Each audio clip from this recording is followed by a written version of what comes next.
Ander, zorionak, orain bai, garaipena lortu dezu lehendakari txapelketan.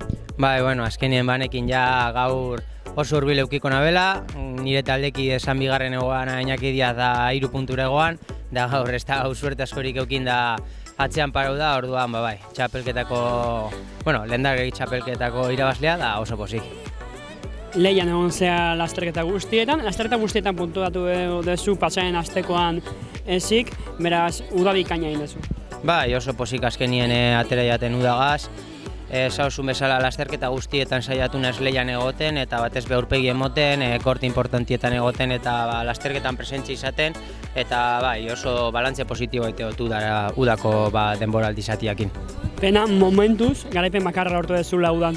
Bai, garaipen bakarra, azkenien irabaztia oso zaila da.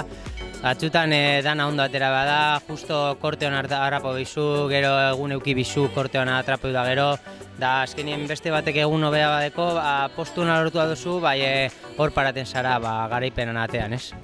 Hain demoraldi ona bukatuta, naiz da oraindik ere asteburu bat falta zaizuen, bai behiratu behar zaitu gora jauzia egiteko.